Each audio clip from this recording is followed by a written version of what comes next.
Howdy folks, this here's Grebner with Grebner Outdoors, and even though it's spring right now when I'm shooting this video, I just wanted to do some talking on some archery stuff for either you turkey hunters out there, even though I don't know a whole lot about turkey hunting, but just for you archery deer hunters or big game archery hunters. And I wanted to talk about some arrow selection and assembling an arrow. My arrows are what they have always been: Carbon Express Rebel Hunters 65s or 60 75s, 28-inch shafts with 125 grain tip and blazer vanes. My arrow weight comes out to I think 407 was what it said when I put it on the scale at my local pro shop. And so I just wanted to talk about some of my philosophy when it comes to arrows and bows. Actually, I suggest that you shoot the highest poundage that you can comfortably shoot well. Okay? So if that's 55 pounds, then you should shoot 55 pounds and adjust your arrow weight accordingly. However, if you are like me, a bigger guy, or even I don't know, maybe a girl that is very strong. By the way, I salute you.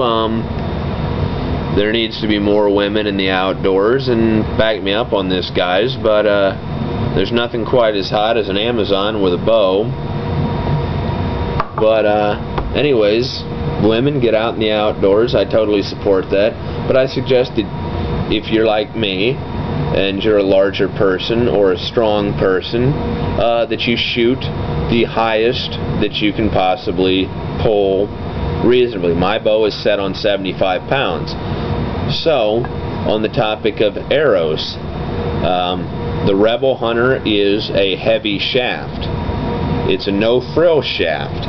The only special feature about it is this camo portion here is weight forward, which this is only speculation because I can't back it up, but it puts more weight on the front so that it takes the weight off the fletching so that they can steer it more effectively, and it moves the kinetic energy of the arrow towards the front as well.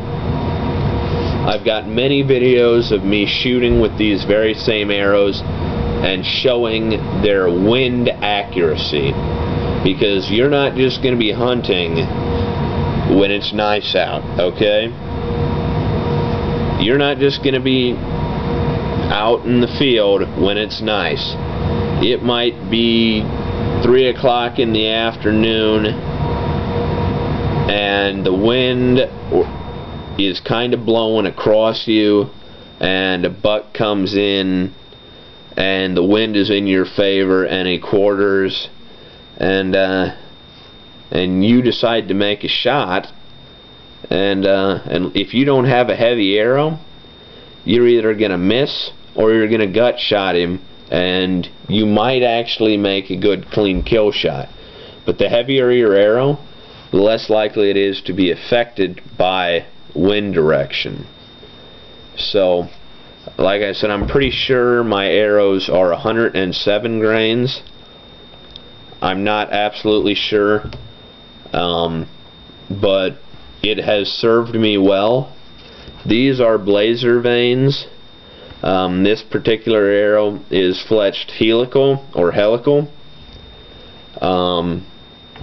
This arrow here with these pimped out Ted Nugent vanes on it, that's just regular.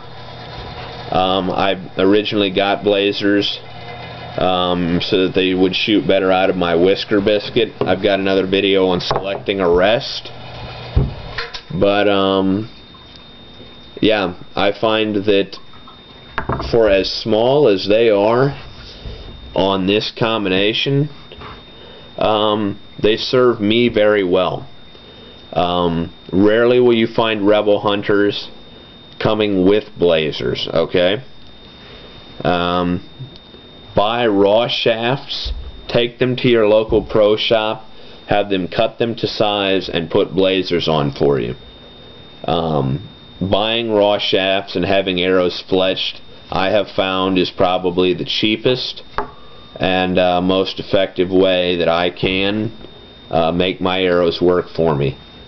I just like Carbon Express. I don't know why, but they tend to work for me. Your mileage may vary, but just on the selection of an arrow, the Rebel Hunter, in my opinion, is phenomenal. It's a no frills arrow because Tex Grebner Outdoors is a no bullshit zone. It is a no frills arrow.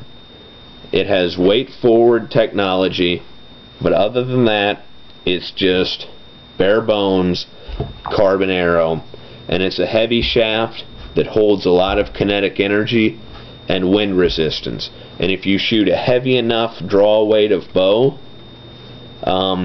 you can get this puppy up to some pretty high speeds. I think my bow speed might be, I can't really remember, so I don't want to say a number if I've said it in another video, but I think it's 300. Yeah, it's 307.